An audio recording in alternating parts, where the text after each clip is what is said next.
Live mula sa GMA Network Center. Ito ang 24 Oras. Magandang gabi po, Luzon, Visayas at Mindanao. Tila inunahan na ni Pangulong Bongbong Marcos ang tigil pasada ngayong Huwebes at Biyernes. Anunsyo niya wala ng extension sa deadline ng pagpapakonsolidate ng mga pampublikong sasakyan na hiling sana ng grupong Piston. Suportado naman ng ilang grupo ang modernization program sa transportasyon. At nakatutok si Joseph Moro. Apat na raang grupo sa ilalim ng United Transport Consolidated Entities ang lumabas sa kalsada para ipakita na marami na sila nag-consolidate bago ang December 31 deadline. Mula sa Welcome Rotonda sa Quezon City, modernisasyon! Tumulak sila sa Mendiola sa Maynila malapit sa Malacanang para ipakita ang suporta sa modernisasyon ng pampublikong transportasyon. Na siya namang kinukontra ng mga magtitigil pasada sa Huwebes at Biyernes. Ayon sa grupo, wala raw dapat ipag-alala ang mga commuter na wala silang masasakyan sa December 14 at 15 kung kailan may tigil pasada ang grupong Piston dahil silang mga consolidated units ang tatakbo. Maliit lang na bahagi yan ng sektor para maparalyze ang biyahe. Sa katotohanan, hindi makakapekto yan sa biyahe ng mga mamamayan natin sa 14 and 15. Sa datos ng LTFRB, nasa 70% na ang makakapag-consolidate sa buong bansa sa katapusan ng taon. Bagaman sa Metro Manila, nasa 26% pa lamang ito. Pero hiling ng mga nakapag-consolidate na ipatupad na ang deadline na ilang beses nang napostpone. That would be unfair for us. Marami na kaming modernized jeepney. Pinabulaanan din ng ilang miyembro na lugi ang mga nag-consolidate na. Ang grupo ni Edmond na 2019 pa nag-consolidate, 70,000 pesos daw ang buwan ng kita kada modern bus. 30,000 pesos lamang daw ang buwan ng panghulog sa 2.4 million pesos na utang kada bus, kaya may matitira pa para sa maintenance, panggas at kita ng mga nagmamaneho ng bus. Hindi naman mismo yung individual operators, individual drivers ang maghulog. Mismo ang coop maghulog doon. Sabi naman ni Pangulong Bongbong Marcos Jr. kasunod ng pulong nila na mga transportation official ay napagdesisyon na ng hindi i-extend ang deadline. Hindi raw papayagan ng gobyerno na maantala ng iilan ng karamihan sa mga operators, sabay banggit ng 70% na ang nakapag-consolidate. Inulit naman ng LTFRB na walang mangyayaring phase-out ng mga tradisyonal na jeepney pag napaso na ang December 31 deadline. Hindi raw otomatikong tigil biyahe na sila dahil iniiwasan din ng ahensya na magkaroon ng krisis sa transportasyon. Ayon sa grupong Piston, mahigit 35,000 jeepney pa rin sa Metro Manila ang hindi consolidated. Para sa GMA Integrated News, Joseph Morong, nakatutok 24 Oras. Arestado na po ang isa sa mga suspect sa viral na pamamaril sa loob ng isang bus sa Nueva Ecija. Ang itinuro niyang mastermind sa krimen, ang anak ng isa sa dalawang biktima. At nakatutok si Russell Simorio ng GMA Regional TV 1 North Central Luzon.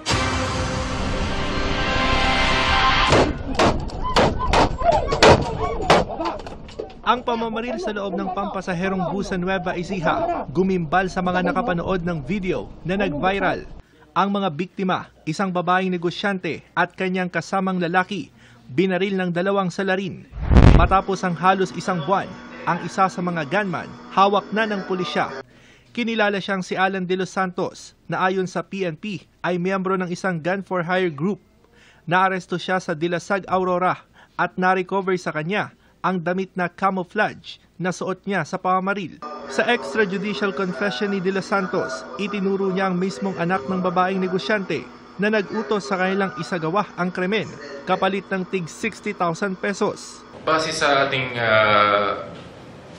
sa nagbigay ng ating extrajudicial confession, inamin niya na ang pagpatay ay napagplanuhan noong sometime September. Nagbigay ng initial payment nung unang pag-uusap nila ng September. Ayon sa pulisya, sinampahan na rin ng kasong parricide ang anak ng babaeng biktima.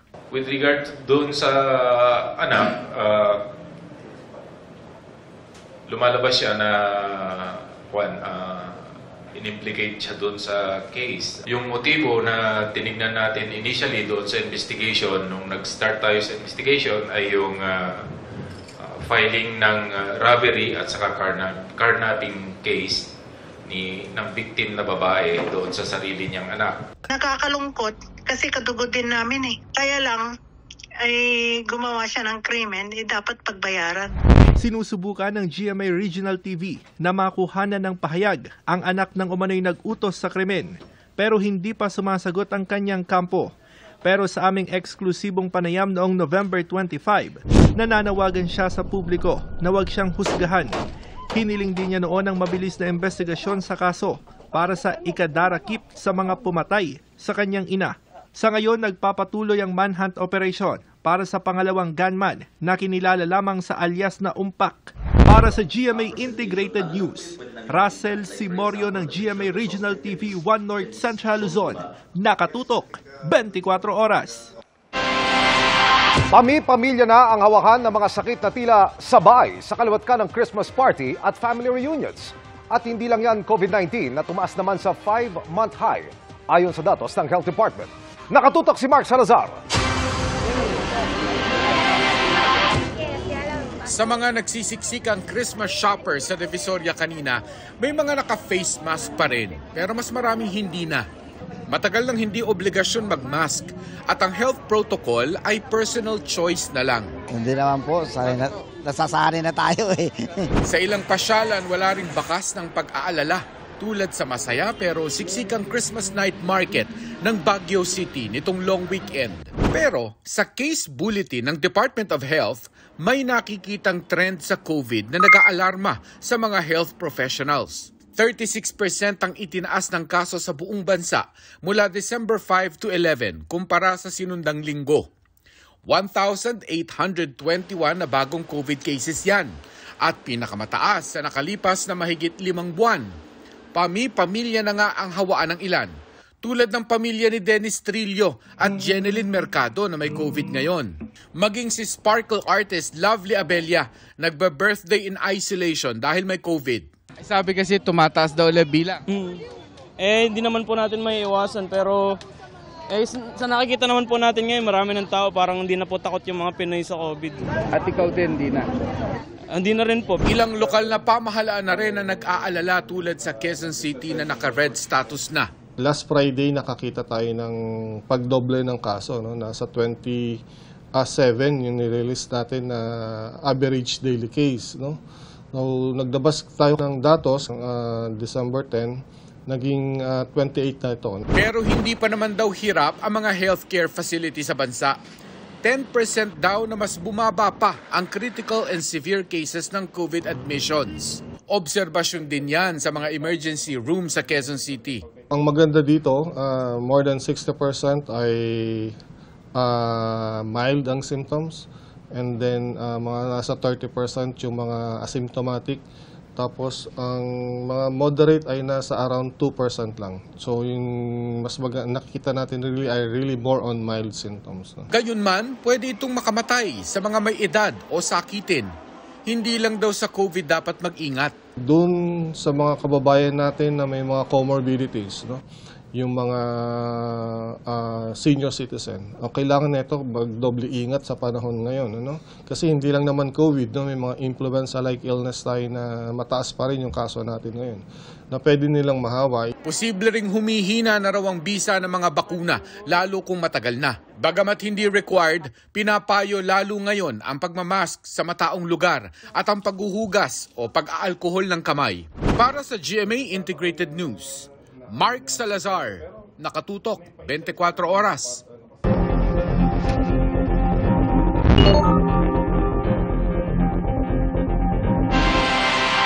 Dahil sa pinsala sa makina at iba pa nitong gamit, matetenga muna ang ML Kalayaan matapos i-water cannon ng mga barko ng China.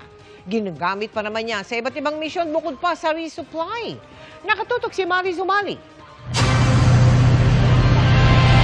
Mula sa bintana ng Onaiza May 1, tanaw ng mismong AFP Chief of Staff ang pabobomba ng tubig ng China Coast Guard sa mga barko ng Pilipinas na nagsasagawa ng rotation and resupply Aurora mission sa Ayungin Shoal nitong linggo. Pero sa pagsusuri sa mga barko kasunod niyan, lalo pang tumambad ang katakot-takot na pinsalang idinulot ng 1 oras na pag-atake, kabilang dyan ang ML Kalayaan. Nabasag po yung isang windshield po niya na panel sa left side ng bridge. One of the panels, durog po talaga yon. And then, nung nadurog po kasi yun, ma'am, so na-open po yung part ng console, nabasa rin po yung ating console dun sa bridge ng ML Kalayaan. Kaya nasira rin po yung mga electronic system niya at saka navigational equipment. Basang-basa rin po yun, kaya nasira rin po yung power generators ng boat natin, plus the main propulsion engine. Binaha pa nga raw ng 2 talampakan ng engine roon. Kaya damay pati ang supply ng pagkain ihahatid sana sa mga sundalo sa BRP Sierra Madre. Pero higit daw sa pinsalang ito, ang panganib na idinulot ng China sa ating mga tropa. Tumigil na pong kusa yung ating main propulsion engine. Kaya practically they were dead on the water. That boat could have sunk kung nagtuloy-tuloy po yung flooding doon sa engine room ng ML Kalayaan. Napaandar man, pupugak-pugak daw ito, kaya tila himalang umabot pabalik sa Puerto Princesa. Gayunman, mababawasan ng munisipalidad ng Kalayaan ang bangkang magagamit sa sarili nilang pangangailangan. Bukod pa sa pantulong sa mga susunod na rotation and resupply mission. Dihamag na mas mabilis din itong ML Kalayaan na resupply boat. But with this present state now, nag-tripled siya, significant din po talaga ang kabawasan sa ating kapasidad. Hindi man daw 100% ng barkong ML Kalayaan ang napinsala, nadali naman ang pinakamahalagang parte nito na ginagamit sa navigation. Kaya isinasailalim na raw ito sa masusing damage assessment, repair at refitting ng mga eksperto sa Naval Shipyard para mapanatili ang seaworthiness nito. Wala pang desisyon ng ating pamahalaan kung sisingilin nito ang China sa pinsalang idinulot sa ating barko, pero kabilang daw ito sa isinasaalang-alang. Para sa GMA Integrated News, Mariz Umali nakatutok, 24 oras. Bukod sa mga panghaharas, ikinakabahala rin ng mga otoridad ang namataang pagpapalawak ng China sa ginawa nitong artificial island sa loob ng exclusive economic zone ng Pilipinas. Tinutukan po yan ni Marisol Abduraman, exclusive. Kumpara nung nakaraang taon, malayo na raw ang mga pasilidad sa Panganiban o Mischief Reef na namatan sa aerial survey ng Bureau of Fisheries and Aquatic Resources o BFAR. Pero kung nakalulula raw ang stadium, sports complex at iba pang istruktura sa artificial island, may mas nakababahala pa raw na nagpapatuloy sa islang nasa loob ng Exclusive Economic Zone o EEZ ng Pilipinas. Meron silang mga additional construction ng expansion po ng Mischief Reef. Pero yung mga buildings na yon, talagang gano'n na karami yan. Nagdadagdag sila na parang idudugtong nila. Kinukunan pa namin ng pahayag ang National Task Force on West Philippine Sea tungkol dito.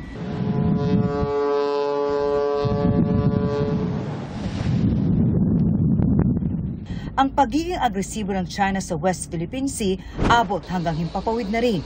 Pinaka-agresibo na rin ito sa karanasan ng Mission Commander na siya ring piloto ng aerial survey ng BFAR na sinamahan ko kahapon. Bukod sa 5 radio challenges, 4 na beses din kami pinaputukan ng red flare mula sa Mischief Reef kahapon. Sa 4 quadrants, sila ma'am, warning shot sila ng red flares para warningan tayo ma'am na wag pong lumapit sa kanilang reef. Pero nakalapit pa rin kami sa lugar. Kahit anong warning shot nung flare is gagawin pa rin natin ma'am yung nakaatang na tungkulin sa atin. Bukod sa mga naglalakihang pasilidad sa Mischief Reef, tanaw din namin ang bantay ng puwersa ng China. Merong movement ng mga sasakyan nila sa baba. Di ba may mga perimeter road sila? So haba kung saan tayo pupunta ma'am, sumusunod din yung mga trucks nila. Siguro pinapakita rin nila ma'am na ready sila in case kung ano man yung gagawin po natin na maneuver ma'am doon sa area. Hinarangan din nila ng mga truck ang runway. To give a warning na hindi pwede po doon na mag-land. Mula rito sa West Philippine Sea, para sa GMA Integrated News, Marisol Abduraman, nakatuto 24 oras. Paghahanda sa Chacha habang naka-Christmas break. Yan po ang inanunsyo ng liderato ng Kamara para maikasa ang charter change sa susunod na taon. Kasama kaya dyan ang mga dating panukala tulad ng pagbabago sa termino ng mga opisyal? Nakatutok si Tina Panganiban Perez. Bagong taon, bagong konstitusyon, yan daw ang target ng Kamara. Ang tututukan, ekonomiya pa rin. Pareho pa rin sa dating mga panukala. I believe 2024 will allow us again to revisit the whole issue. We'd like to focus very much on the economic provisions, perhaps what could be our legacy in the 19th Congress, which is to review and revisit the 87 Constitution and make it more attuned and sensitive and responsive to the times. Kaya kahit naka-Christmas break ang Kamara simula sa susunod na linggo, pagugulungin na ang paghahanda sa charter change o CHA-CHA. Walang binanggit ang speaker tungkol sa pagbabago ng termino, pero to make sure that the economic provisions are backed up, we would have to also have a story of continuity in governments. habang ang panukala ng Senior Deputy Speaker, gawing 5 taon ang termino ng Pangulo, kongresista at mga lokal na opisyal at hayaan silang umupo ng 2 sunod na termino. Suportahan kaya ito ng Senado? Yung mga senador hindi naman magagalaw eh. There is still 6 years at saka 2 term. Receptive po sila sa charter change? Hindi naman sila apektado eh. Kung sa Kamara lang, Marso pa ng taong ito na ipasa ang resolution of both Houses 6 na nagpapatawag sa isang Constitutional Convention o CONCON para amyendahan ang 1987 Constitution. Sa CONCON, magkakaroon ng eleksyon ng mga delegado na siyang magbabago sa konstitusyon. The election of the delegates, will that happen before the 2025 elections or during? That is part of the mode we are going to tackle. If what mode? If that is a CONCON again, if that is a CONAS or a PI. Pero dahil hindi raw umuusad ang CHA-CHA sa Senado, maghahanap daw ang Kamara ng ibang paraan. Sir, kaya po i-push ng House yung CHA-CHA kahit walang support ng Senate? Depende po yan. Depende po yan kung gagamit po tayo ng PI, People's Initiative. Sa People's Initiative, kukuha ng takdang bilang ng pirma ng mga nakatira sa kada legislative district. Madali lang naman ang tanong sa taong bayan, kung kayo ba conforme doon sa ating babaguing saligang batas. Kukuha tayo ng palagay ko 3 to 5% ng 3 to 5% of our total voters. Pwede ring amyendahan ang konstitusyon sa pamamagitan ng Constituent Assembly o CONAS kung saan ang mga nakaupong kongresista at senador ang magbabago sa saligang batas. Target daw nilang maipasa ang CHA-CHA bago ang State of the Nation address ng Pangulo sa 2024. May suporta naman kaya ito ng Pangulo? This is a legislative work and that's a different body, that's executive. I think the legislative will be the one to initiate this purpose. Para sa GMA Integrated News, Tina Panganiban Perez, nakatutok 24 oras. Sa mga init na init, kahit Disyembre, paghandaan daw ang lalong pagtindi niyan sa bagong taon. Enero pa lang, 11 probinsya na makakaranas ng tagtuyot dahil sa El Nino. 77% ng bansa naman na makakaranas ng tag-init pagdating ng Mayo. Ang mga hakbang ng gobyerno sa pagtutok ni Ivan Mayrina. Bitin ka ba sa lamig ng umaga ngayong 2 linggo na lang, Pasko na? Dahil yan sa nagsimula ng paramdam ng umiiral na strong El Nino na lumakas pa ayon sa Pag-asa. Lalala pa raw yan hanggang umabot sa kasagsagan ng init sa katapusan ng Mayo ng 2024. The maximum temperature in northern Luzon around April or May can be up to 41 degrees centigrade, and that would be the actual temperature. But if you add on the heat index, usually +5 to 15 degrees. Now, magkaiba kasi yung heat index, importante yun sa katawan ng tao. Sa susunod na buwan pa lang, 11 probinsyang karamihan ni nasa Luzon ang makararanas ng drought. Ibig sabihin, 60% higit pang kabawasan sa nararanasang pagulan ng 3 sunod-sunod na buwan. Pagsapit ng katapusan ng Mayo, papalo sa 65 probinsya mula Luzon hanggang Mindanao, o 77% ng buong bansa ang makakaranas ng drought. Sa pulong ng Pangulo sa kanyang gabinete, iniutos ang pagbuo ng Task Force El Nino para sa mahigpit na koordinasyon ng mga ahensyang tutugon sa epekto ng tagtuyot. Kabilang sa National Action Plan ang pagtiyak na may sapat na supply ng tubig at supply ng enerhiya para maiwasan ang mga malawakang brownout. Gayon din ang pagsiguro sa kaligtasan ng publiko mula sa mga insidente ng sunog, pagtutok sa mga sakit na maaaring idulot ng matinding init. Pero pinakamahalagang dapat tutukan ay ang supply ng pagkain. dahil sa inaasahang tama ng tagtuyot sa agrikultura. Kahalintulad daw kasi ng El Niño ito ang umiral noong 1997 hanggang 1998. Pinakamatinding El Niño yan na naitala sa kasaysayan na mahigit 800 billion pesos ang naging pinsala sa agrikultura. We have to make sure na pag food ang maapektuhan, dapat ample ang supply kasi baka maka-apekto din sa mga pricing, di ba? Ngayong araw nasa 212.5 meters ang antas ng Angat Dam na pinagkukunan ng supply ng tubig sa 70% ng Metro Manila. Pasok pa yan sa normal high water level pero nananawagan na rin ang pag-asa sa publiko na ugaliing magtipid sa tubig at sa kuryente bilang paghahanda na rin sa haharaping krisis sa dala ng El Niño. Para sa GMA Integrated News, Ivan Mayrina, nakatutok 24 oras. Mga kapuso, malapit na nating madiskubre ang mahiwagang isla ng mga alitaptap sa pelikulang Firefly. Pero nauna na ang mga dumalo sa star-studded advanced screening ng MMFF entry ng GMA Public Affairs at GMA Pictures. Kasama ang cast live ni Aubrey Carampel. Aubrey? Anong chika? Iya, talaga namang kumukuti-kutitap ang gabing ito, hindi lang dahil advanced screening na ng pelikulang Firefly, kundi napakaraming celebrities, kapuso, stars ang nandito ngayon para manood ng pelikula na official entry sa 2023 Metro Manila Film Festival. Nandito na sina Max Collins, Yayo Aguila, Epi Quizon, Cherry Pie Picache, Isabel Ortega, Miguel Tan Felix, Sparkle Child star Ewan Micael at Alessandra De Rossi. Rumampa rin si Miss Universe 2023 Top 10 finalist Michelle Marquez D, Kapuso Primetime Princess Barbie Forteza at Radzon Flores. Present din si Senior Vice President for GMA Pictures and First Vice President for Public Affairs Nessa Valdelion. Ang ating multi-awarded broadcast journalist na si Jessica Soho. Nandito na rin ang mga kapuso documentarist Atom Araulio at Cara David.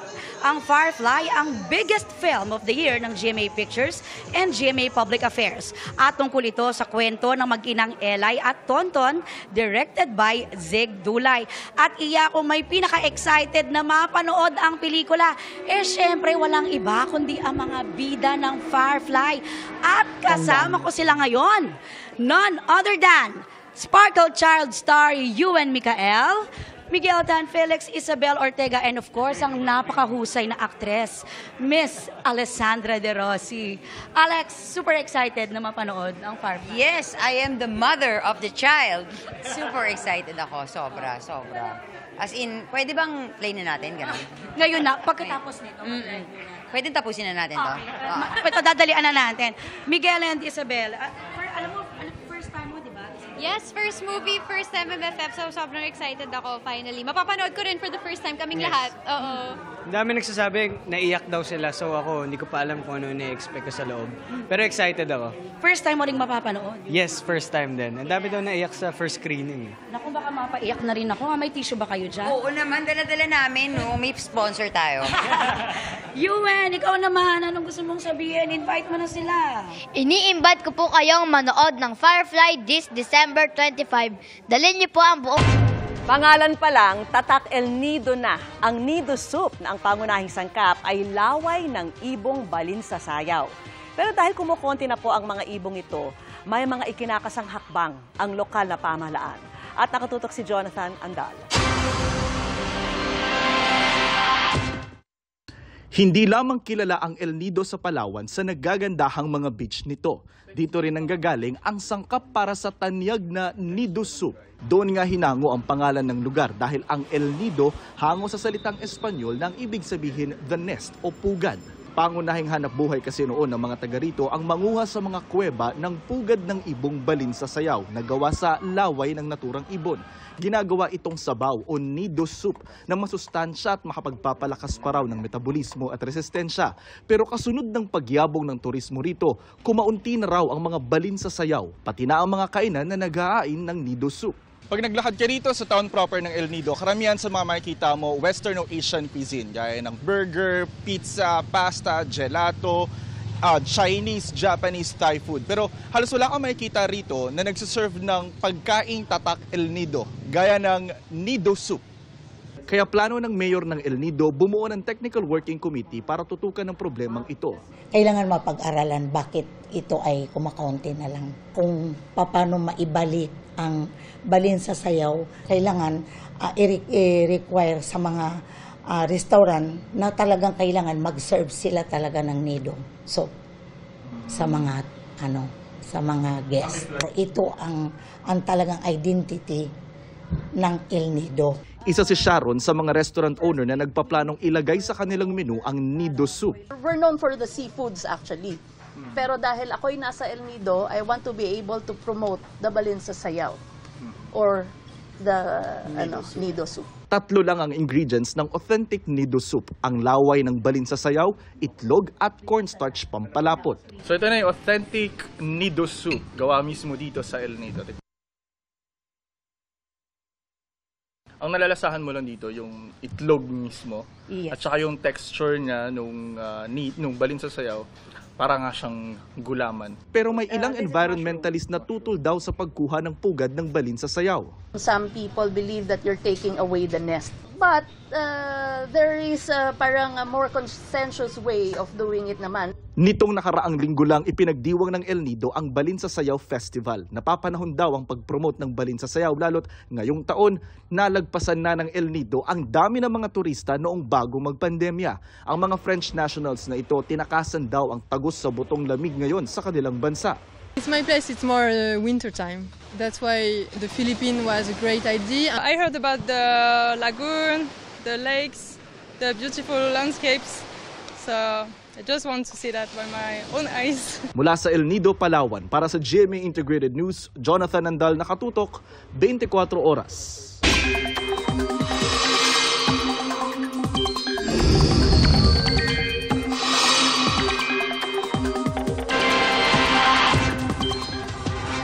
Mga kapuso, unti-unti nang bumabalik ang ihip ng hanging amihan. Pero hindi pa gaanong malakas ang bugso nito. At ngayon at hanggang sa extreme northern Luzon lang nakakaapekto. Ang iba pang bahagi ng bansa apektado ng easterlies o yung mainit na hanging galing sa karagatang Pasipiko. Kahit malinsangan ang panahon, hindi pa rin inaalis ang tsansa ng ulan sa ilang lugar.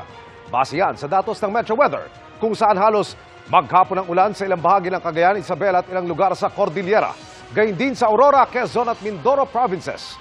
May malalakas na ulan sa Northern Luzon kaya maging handa sa posibleng pagbaha o landslide. Sa Metro Manila, mababa ang tsansa ng ulan sa ngayon pero posible pang magbago kaya lagi nang magdala ng payong. Asahan din ang kalat-kalat na ulan sa Visayas, lalo na sa western at eastern portions. Sa mga taga Mindanao naman, may tsansang umulan sa hapon sa Misamis Occidental, Northern Mindanao, Caraga, Davao Region, pati sa ilang bahagi ng BARMM. Bagong panukalang batas para bawiin ang prangkisa ng SMNI ang inihain sa Kamara. Hiwalay pa yan sa resolusyong umihimok sa NTC na kansilahin ang prangkisa na tinawag ng SMNI na unconstitutional.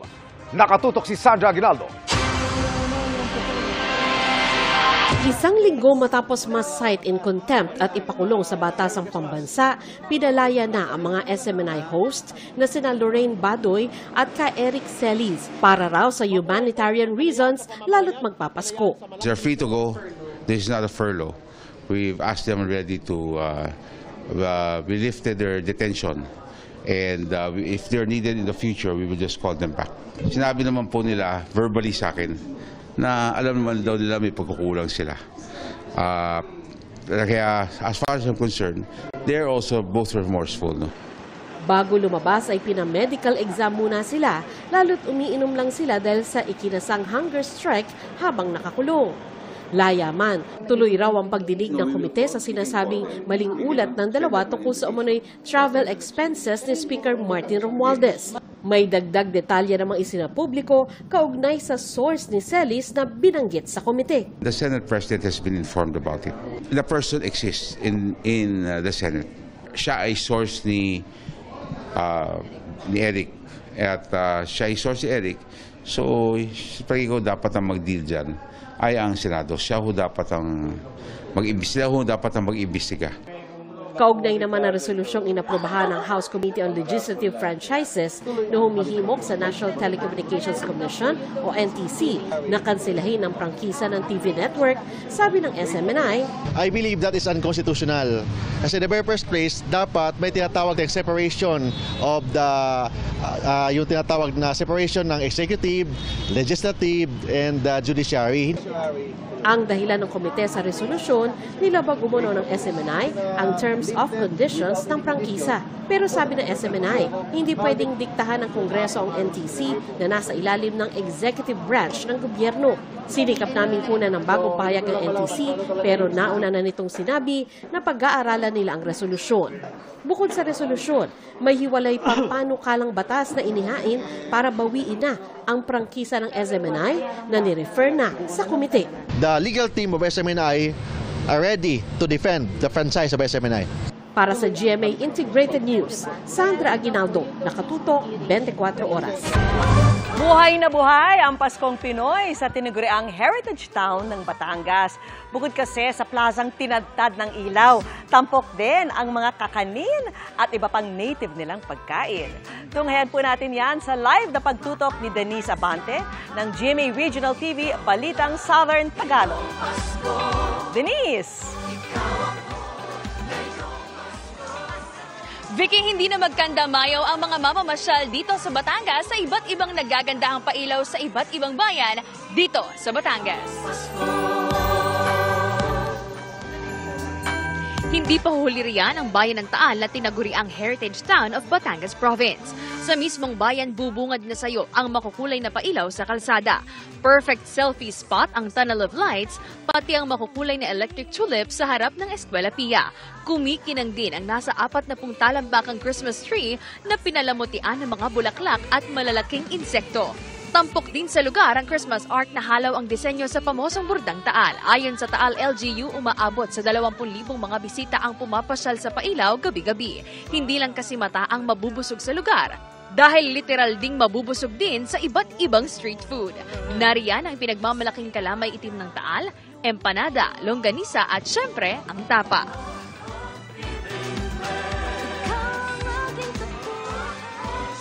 Vicky, bukas mula alas 6 ng hapon hanggang alas 11 ng gabi itong pailaw dito sa Taal, Batangas. Pero ayon sa mga otoridad, agahan ang pagpunta para hindi maipit sa mabigat na daloy ng trapiko. Para sa GMA Integrated News, ako si Denise Abante ng GMA Regional TV, Balitang Southern Tagalog, nakatutok 24 oras. Maraming salamat sa iyo, Denise Abante ng GMA Regional TV, Balitang Southern Tagalog.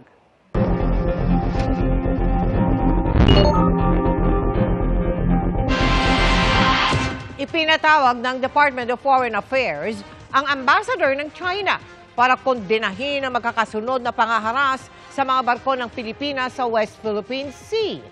Pero ang China, tinapatan din niya ng protesta. Nakatutok si JP Soriano.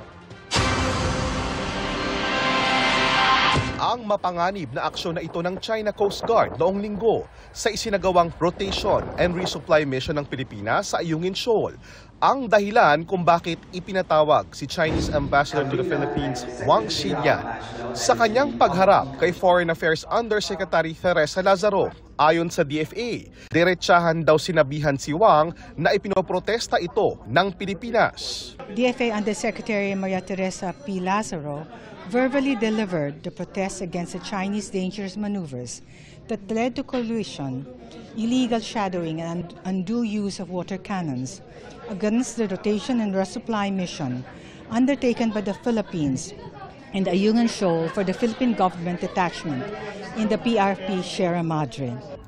Sinabi rin daw ni Lazaro kay Wang na walang karapatan ang China na makialam at manghimasok sa lehitimong aktibidad ng Pilipinas sa West Philippine Sea na nasa loob ng ating exclusive economic zone. Direct its vessels to cease and desist from its illegal actions against Philippine vessels and to stop interfering in legitimate Philippine government activities or lingering in the waters around Ayungin Shoal and doing any action that violates the Philippine sovereign rights and jurisdiction. Hindi lang ang insidente sa Ayungin Shoal ang ipinoprotesta din ng Pilipinas, kundi pati ang insidente sa Baho de Masinloc. The department likewise expressed the Philippine government's strong protests against China's conduct of dangerous maneuvers and use of water cannons against 3 Bureau of Fisheries and Aquatic Resources vessels, the Datu Sande, Datu Bangkao, and Datu Tamblot, which were engaged in a humanitarian and support mission to provide fuel and grocery packages to Filipino fishermen who are only trying to fish in their traditional fishing ground in Bajo de Masinloc. Wala pang opisyal na pahayag dito ang Chinese Embassy sa Pilipinas. Pero sa ulat ng official state news agency ng China na Xinhua, nakasaad na tinawag ni Huang na infringement at provocation ang ginawa ng Pilipinas sa Ayungin Shoal at Bajo de Masinloc at inilahad niya ang mariing pagprotesta ng China dito. Idiniin daw ni Wang na teritoryo ng China ang mga ito at meron daw silang sovereign rights sa mga isla sa South China Sea. Hinimok daw ni Wang ang Pilipinas na tigilan ang mga aksyon nito at bumalik sa pakikipagdialogo. Sa pulong kanina, inulit ng DFA ang posisyon dito ng Pilipinas. The same messages were likewise conveyed by the DFA and the Philippine Embassy in Beijing to the Chinese Ministry of Foreign Affairs in the previous days. Para sa GMA Integrated News, JP Soriano, nakatutok 24 oras. With a grateful heart na nagpasaya si Sanya Lopez sa Christmas party kasama ang fans. Doon may inamin si Sanya sa status ng kanyang puso at ang kanyang ideal man. Makichika kay Katatibayan. Napuno ng kasiyahan at sayawan ng Christmas party at Fans Day ni Sparkle star Sanya Lopez para sa kanyang Sanya Warriors. Sobrang happy ako na magkakasama ulit tayo, kaming lahat dito dahil matagal rin bago naulit ito eh. Pero ang intimate dinner na puno rin ng kilig ng sagutin ni Sanya ang tanong tungkol sa kanyang love life. May mga guys naman na lumalapit sa atin, no? Pero ready ba kayo kapag nagkaroon nga ako? Ay! Hindi ko alam kung naliligaw ba talaga. Ay! Nangihina ako! Hindi na ididetalye ni Sanya kung sino ang kanyang manliligaw, pero para sa aktres, ang ideal man niya, totoo yung pagmamahal na ibinibigay sa akin. Siyempre, faithful. Yun. At yung irerespeto ako, lalong-lalo na yung pamilya ko, at syempre yung mga taong nagmamahal sa akin. So yun, may mauunawaan yung klase ng trabaho ko. Sa ngayon, grateful daw si Sanya sa dami ng blessing ngayon 2023. Simple pero meaningful nga raw ang magiging Christmas celebration niya kasama ang mga mahal sa buhay. Pero ano nga ba ang wish ni Sanya this Christmas? Sana lang talaga ay maging healthy pa tayong lahat. Yun na lang talaga yung gusto ko. Pinagpapasalamat ko ngayong taon na nandito pa rin tayo. We're still alive. Nakikita pa rin natin yung ngiti ng bawat isa at makapagbigay pa rin tayo ng inspirasyon sa lahat. Looking forward na din daw siya sa pagiging busy sa 2024. Bukod kasi sa pagbibidahang historical drama series na Pulang Araw kasama sina Barbie Forteza, David Licauco at Alden Richards, pati ang pagbabalik niya bilang Danaya sa Encantadia Chronicles sa Sangre. May bago rin siyang pagbibidahang pelikula at isang single. Pinag-uusapan pa lang namin yan. Surprise yon. So kung ano man yung magiging genre ng kanta na yon, excited akong i-share sa inyong lahat kapag tapos na po. Katatibayan, updated sa showbiz happenings. And that's my chika this Tuesday night. Ako po si Iya Araliano. Miss Mel, Sir Emil. Salamat, Iya. Idineklara rin bilang special non-working holiday ang December 26. Ayon sa inilabas na proklamasyon ng Malacanang, yan ay para bigyan ng dagdag na araw ang publiko na makapagdiwang ng holiday season kasama na kanilang mga mahal sa buhay. Dahil sa Lunes ang December 25 na Pasko at sa Martes tatapat ang December 26, ma-extend pang lalo ang Christmas long weekend. Pagkakataon din daw ito para maisulong ang turismo sa bansa. Yan ang mga balita ngayong Martes. Ako po si Mel Tiangco. Mga kapuso, 13 days na lang, Pasko na. Ako naman po si Vicky Morales para sa mas malaking misyon. Para sa mas malawak na paglilingkod sa bayan, ako po si Emil Sumangil. Mula sa GMA Integrated News, ang News Authority ng Pilipino. Nakatuto kami 24 oras. Mga kapuso, kapuso, kasama nyo kami 24 oras. Mag-subscribe sa GMA Integrated News sa YouTube. Sa mga kapuso abroad, bisitahin ang GMA Pinoy TV at www.gmanews.tv.